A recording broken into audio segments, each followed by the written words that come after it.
Maths कोई भूत नहीं है भाई जो आपको खा जाएगा। ठीक है, कई लोग पूछते हैं ना कि सर मैथ स्ट्रॉन्ग करें कैसे करें, मैथ स्ट्रॉन्ग कैसे करें। भाई मैथ स्ट्रॉन्ग अगर करना है ना आपको, तो सबसे पहले तो अपना जो सिलेबस है मैथ्स का वो कंप्लीट करो। आप किसी से भी पढ़ रहा हो, आप मुझसे पढ़ रहा हो या फिर किसी भी टीचर से पढ़ रहा हूँ, तो उसका जो सिलेबस है मैथ्स का वो आप कंप्लीट करें जो भी टीचर ने पढ़ाया है। और एक बार नहीं, कम से कम 2 से 3 बार उस सिलेबस को कंप्लीट करिए आप।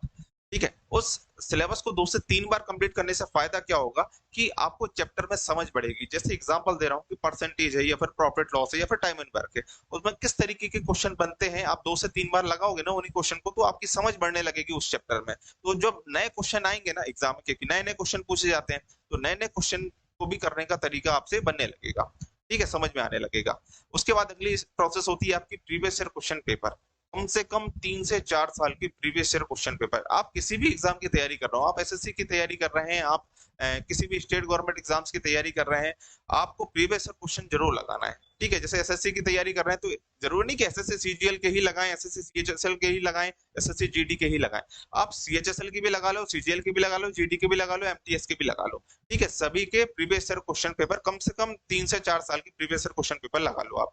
इसके बाद अगली स्टेप आती है आपकी मॉक टेस्ट। मॉक टेस्ट लगाना बहुत जरूरी है। इससे क्या होगा, आप टाइम मैनेजमेंट सीखेंगे, आप एग्जाम देने का तरीका सीखेंगे, एग्जाम किस तरीके से दिया जाता है। उसके साथ कई लोग पूछते हैं कि सर स्पीड कैसे स्ट्रॉन्ग करें, तो स्पीड बूस्ट कहां से होगी, मॉक टेस्ट से होगी। जब आप एक टाइम ड्यूरेशन में टेस्ट लगाएंगे तो उससे आपको ये समझ में आएगा कि किस क्वेश्चन में हमें कितना समय देना है। ठीक है ना। और मॉक टेस्ट के लगाने के बाद आपको एनालाइज करना बहुत जरूरी है। अगर आप एनालाइज नहीं करेंगे ना, तो मॉक टेस्ट लगाने का कोई मतलब ही नहीं है। एनालाइज का मतलब ये होता है कि अगर आपने मॉक टेस्ट लगाया, जिस जिस चैप्टर के आपके क्वेश्चन नहीं बन रहे हैं उन चैप्टर को आप रिवाइज करें, या फिर जिस तरीके के उस चैप्टर में जिस तरीके के क्वेश्चन आपसे नहीं बन रहे हैं उस तरीके के चैप्टर को आप रिवाइज करें। आप उस तरीके के और क्वेश्चन लगा के देखें जिससे अगले टेस्ट में हमारे उस चैप्टर में नंबर बढ़े।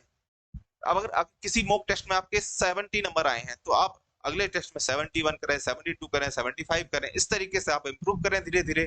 ठीक है ना। तो इस तरीके से आप अपना मैथ स्ट्रॉन्ग कर सकते हैं। Okay, thank you.